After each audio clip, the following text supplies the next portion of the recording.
இலங்கையை பொறுத்தளவில் ஒரு முக்கியமான எக்ஸாம் என்று சொல்லப்படக்கூடிய காப்புதா உயர்தர பரீட்சைகள் இன்றைய தினம் ஆரம்பமாகி இருக்கிறது. இன்றைய தினம் இந்த ஆரம்பமான நாளிலேயே இரண்டு முக்கியமான இன்சிடென்ட்கள் பதிவாகி இருக்கிறது. இந்த இரண்டு இன்சிடென்டால் நிறைய காப்புதா உயர்தர மாணவர்கள் பாதிக்கப்பட்டிருக்காங்க அப்படின்னு சொல்லப்பட்டிருக்கிறது.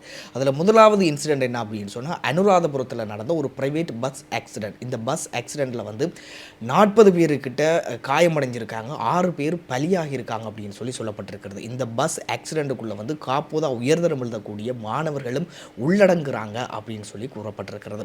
இரண்டாவது இன்சிடென்ட் என்ன அப்படின்னு சொன்னால், ஒரு மாணவி உயிரிழந்திருக்காங்க. எப்படி உயிரிழந்திருக்காங்க அப்படின்னு சொல்லி இன்னும் சொல்லப்படவில்லை. அதாவது இரவு எல்லாம் எக்ஸாமுக்காக படிச்சுட்டு படுத்தவங்க விடிய காத்தால் எழுந்திருக்கன்னு தான் எக்ஸாமுக்கு போகிறதுக்காக எழுந்திருக்கலாம் அப்படின்னு சொல்கிற நிலையில் பெற்றோர்கள் போய் அவங்கள எழுப்ப ட்ரை பண்ணியிருக்காங்க. அவங்க எழுந்திருக்கலாம் அப்படின்னு அதாவது ஒரு உணர்வற்ற நிலையில் இருந்திருக்காங்க. அப்போ என்ன செய்திருக்காங்க, பெற்றோர்கள் பக்கத்தில் இருந்த ஹாஸ்பிட்டலுக்கு அவங்கள கூட்டிகிட்டு போயிருக்காங்க. அந்த நிலையில் மருத்துவர்கள் பரிசோதித்து போட்டு சொல்லியிருக்காங்க அவங்க இறந்துட்டாங்க அப்படின்னு சொல்லப்பட்டிருக்கிறது. ஸோ அவங்க எப்படி இருந்தாங்க, என்ன காரணத்துக்காக இருந்தாங்க அப்படின்னு சொல்லி இன்னுமே காரணம் வழியாக இல்லை அப்படின்னு சொல்லப்பட்டிருக்கிறது.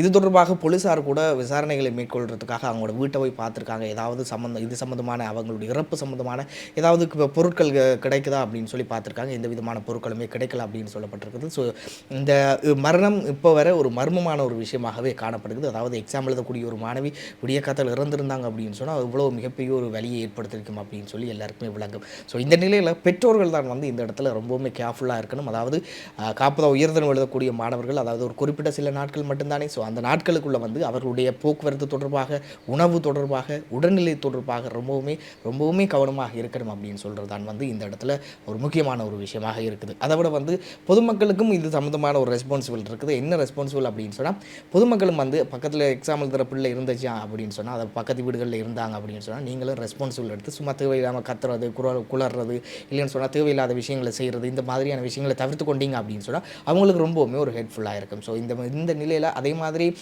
ரோட்டில் போகும்போது காப்புதா உயர்தரம் எழுதக்கூடிய அதாவது எக்ஸாம் ஸ்கூல் யூனிஃபார்மோட போகிற பிள்ளைகள் போயிருக்காங்க அப்படின்னு சொன்னால் அது சம்மந்தமாக நீங்கள் பார்த்துட்டு சும்மா தேவையில்லாமல் ஓவர்டேக் பண்ணி போகிறதோ இல்லை இந்த மாதிரியான தேவையில்லாத விஷயங்களை தவிர்த்து கொண்டீங்க அப்படின்னு சொன்னால் ஆக்சிடென்ட்களில் இருந்து கூட தப்பிக்கக்கூடிய ஒரு சந்தர்ப்பங்கள் இருக்குது. ஸோ தேவையில்லாத விஷயங்களை செய்து கொண்டீங்க அப்படின்னு சொன்னால் தேவையில்லாத பிரச்சனைகள் ஏற்படுறதுக்கான சந்தர்ப்பங்கள் இருக்குது. அதனால் பொதுமக்கள், பெற்றோர்கள் எல்லாருமே அவதானமாக இருந்தோம் அப்படின்னு சொன்னால் இந்த காப்புதா உயர்தரம் எழுதக்கூடிய மாணவர்களுக்கு இது ரொம்பவுமே ஹெல்ப்ஃபுல்லாக இருக்கும்.